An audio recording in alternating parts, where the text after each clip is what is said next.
Well, I guess in a policeman's career, there's always something that stays with them.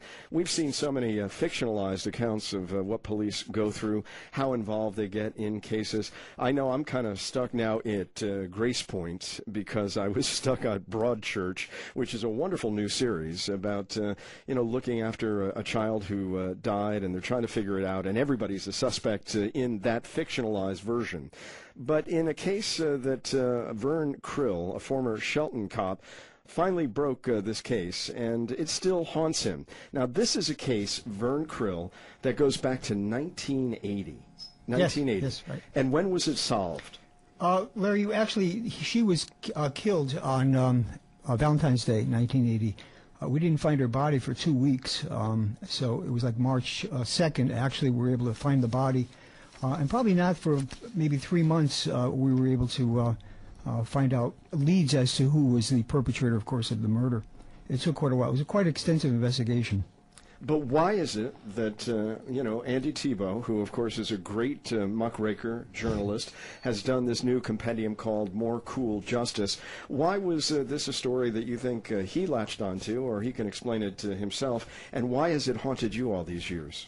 Well, obviously, a beautiful young girl, just a waste of life, going to school, waking up late in that morning, and just the situation is that, her mother didn't give her a ride, and she decided to walk, and she decided to hitchhike. And I think this is something we need to, talk to our young people about. And it's very, very dangerous, with predators loose like this. And, it could have been, perhaps, if he had been incarcerated for all of the things that he'd done earlier, perhaps he would have been off the street and this would never happen. Okay, so the haunting is, we should not have even investigated. It should never have happened. Set the scene for us. Where was this? This is right in Connecticut. And the individual that we're talking about, how big a rap sheet did he have? I counted 27 arrests.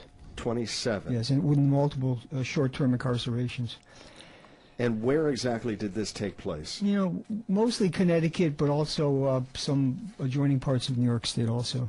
Okay, that's where his spree was. Right. Where was she killed? I mean, give us the specifics on this. Well, she was Reading High School, Reading, Connecticut, Reading. Obviously, and she was a cheerleader, and she was walking to school 2 miles away. And, of course, she was... Now, how we got the case is that the actual killing itself had occurred in Shelton, so that's the jurisdiction. And, of course, that's where she was shot, in Shelton, which makes it our case. Even though there was a kidnapping, abduction, the actual killing itself actually took place in the jurisdiction of Shelton. And Andy Tebow is with us, More Cool Justice. Andy, as you look at this case and you decided that it was one of those that you wanted to feature, what is it that stands out to you? Well, first I'll note the deceased was 16-year-old Kara Quinn of Joel Barlow High School. And I had heard about Vern's work on the case. He was able to demonstrate how the bullet ejected out to the left, which was unusual because Vern himself owned a Spanish Basque pistol. Yeah, I thought that was fascinating, that you had the same thing from passed down in your family. Passed down from my father, who brought it back from the Second World War. He was a veteran of the Second World War, and he'd given it to me. What drew this story to me was that you always hear about cops who are tormented about cases they don't solve. Well, this is a case he did solve, and he's still tormented about it. And what specifically? Because I don't know. I mean, where you did all of your law enforcement in Shelton, I mean, is it an active community? Do you see many cases where it ends up with a terrible outcome like this? Yes, or? This would be rare. Rare, Very few times in my career ever was there murders. And usually it would be murders of people that had known each other, domestic murders, which would be quickly solved. But this was a senseless murder. It just, it should never have happened. And so the left-handed versus right-handed, that became very, very important in this. Explain. Well, guns, actually there's only 3 guns ever manufactured in the world that ejected to the left, which is rare because most people are right-handed, of course, and the ejection of the shell would go past their face. So obviously guns would eject to the left. So when I got to the crime scene, all of the 3 casings, two of the shots had penetrated in the back of the neck. One had missed into the ground. So we had 3 casings ejected to the left. And some of they just couldn't understand how that could have happened. And they thought maybe he had the gun upside down like they do on TV shows. They shoot the .45s upside down. And I said, no, it ejected to the left. And they said, how do you know that? And of course I said, well, I've got a gun that ejects to the left. And that right there was able to break the case. From that point on, it was a matter of time. So here we are all these years later, and even in the state of Connecticut, to some degree, during this campaign, there is something of a debate about the early risk-reward reduction credits and so forth that we're giving to people, letting them out a little bit early, or at least having them serve about 85% if they can demonstrate that they are going to school, that they're trying to kind of rehabilitate themselves within the confines of prison. I mean, what have you seen over your years as a police officer? Are there certain people who are still a risk to society that should not be out? Tremendous risk to society. If this person was kept in, a secure facility, which he should have been, and you look at some of the rap sheets here, 6 to 9 years. Well, why is he out in the street? Within 2 years later, it just didn't make sense. Now you left active police enforcement, and now you're teaching at Housatonic Community College interrogation methods. What are you teaching the young people there? And are these people who are destined to go on into law enforcement? Yes. Well, law enforcement, any of the criminal justice, whether it be law enforcement, courts of corrections. But actually, I teach, like you said, the interrogation, and I teach real cases, and this is one of the cases that I actually do use as the interrogation technique for the students to reenact. And how do you find their interest in these, and how much has the fictionalized version of law enforcement, which we see, I mean, how many shows a night are there that, try to depict what goes on in law enforcement? I mean, what kind of, reality or unreality do they come to this course with? Well, also teach writing course, and one of the, what you just said, depictions is, they drive around with fast cars in pursuits, get shot at, shoot at people, go home and never write a report. And I said that, for every hour that you could even imagine that you're doing that kind of stuff, you've got 10 hours, 12 hours of report writing for every hour of that particular type of activity.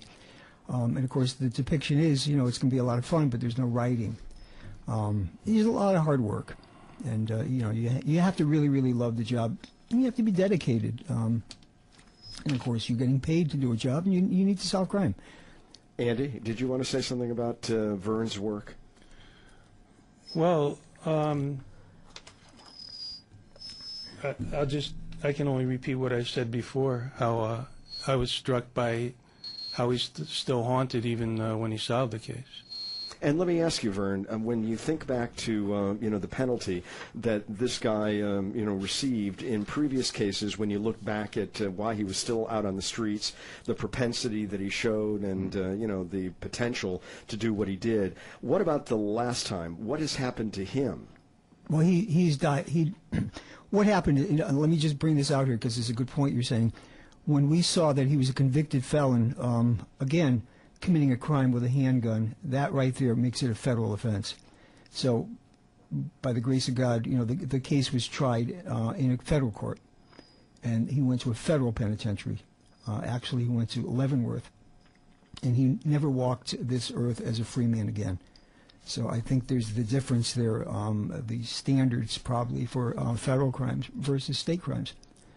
And what about handgun use? In other words, last night there was a debate here in the state of Connecticut among the gubernatorial candidates, and the governor was saying that as a result of the law dealing with magazine capacity and these semi-automatic weapons, that in fact the crime rate in the urban areas has gone down.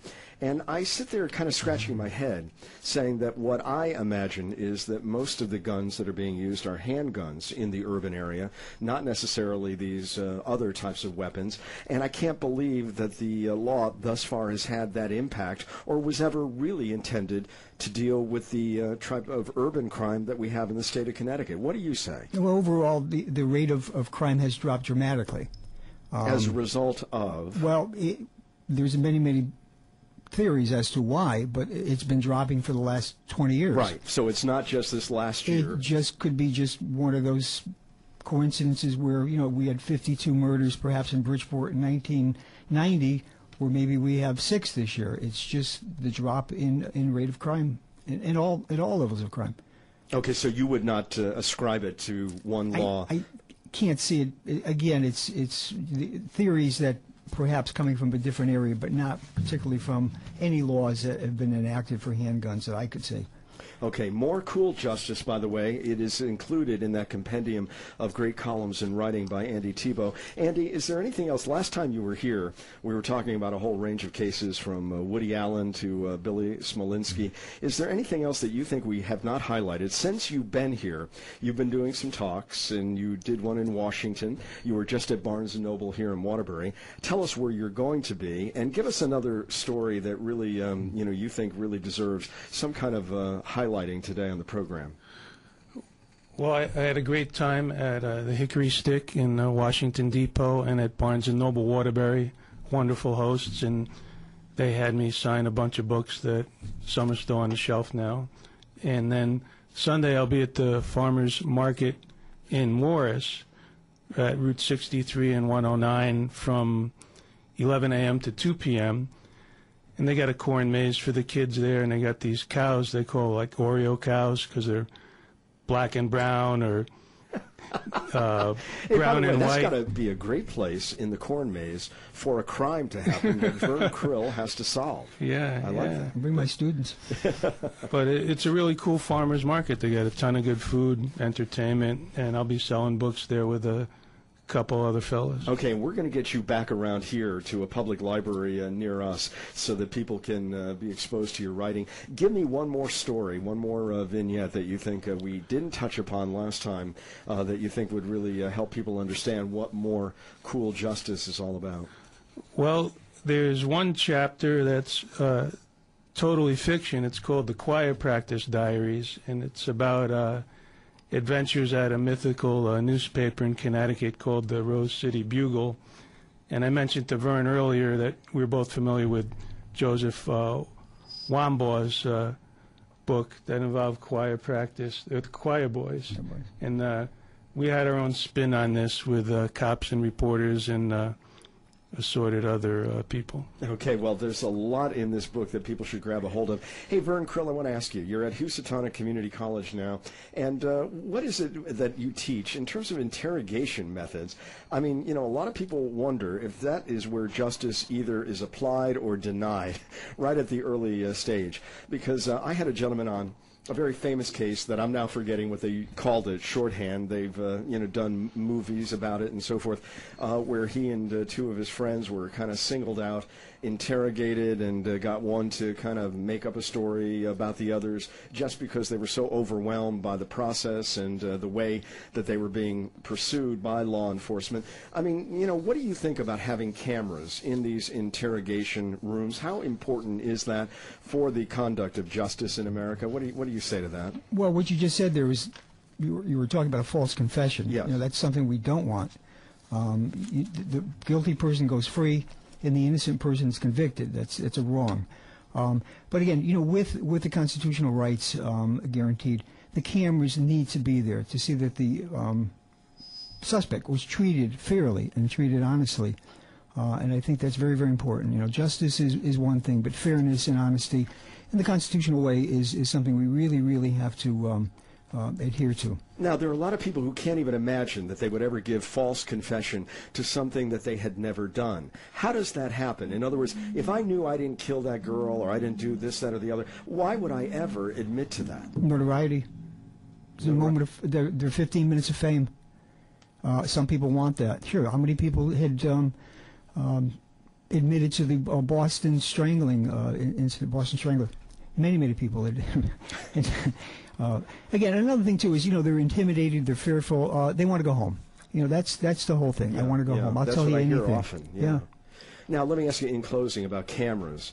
for police officers. A big issue today. Where do you stand on that? Because I've been saying to my audience, whether you want cameras or not, somebody's taking a picture of almost everything that's going on in the open, if it's in the open. And many of them, of course, can edit it to their own effect. And it goes viral, and it creates a certain impression when, in fact, there might have been something that preceded that or, succeeded that. Tell us what your take is on this. Yeah, I think the media has ran with the availability of the videos now, of course, and there is some legitimacy to that. As we've seen in that case where the state trooper was just convicted of stealing the money and the jewelry, his own dash cam had caught him doing it. So again, if we have honest policemen, we should have body cams to protect us, and not just have them there for the purpose of finding a fault with whatever it is that they see at that moment as being at fault. The full view of what happened. Okay, yeah, exactly. Okay, Andy, in closing, what do you have for us? I just want to mention that Vern is featured in Chapter 8, which is Good Cops Are There, You Just Have to Find Them, which is followed by Chapter 9, Deranged Cops. Okay, well, there you go. That balanced view that we always expect from Andy Tebow. Hey, Andy, good luck this weekend at the Morris Fair. And then when we get you even a little bit closer, that's pretty close. And this is going to be a gorgeous weekend. You're there on Sunday? Yeah, Morris Marketplace, 63 and 109. Okay, mostly sunny, breezy, cooler, a gorgeous fall day. So get out there and see Andy and tell him you heard him right here on WATR. The book is called More Cool Justice. Vern Krill, thank you so much for being with us. Larry, and thank you for having me in the book. Okay, my pleasure that you came by, and that was Andy's decision, but he did consult me on it to get you in that book. Well, thank you for doing that. All right, pleasure. Back in a moment. The first 5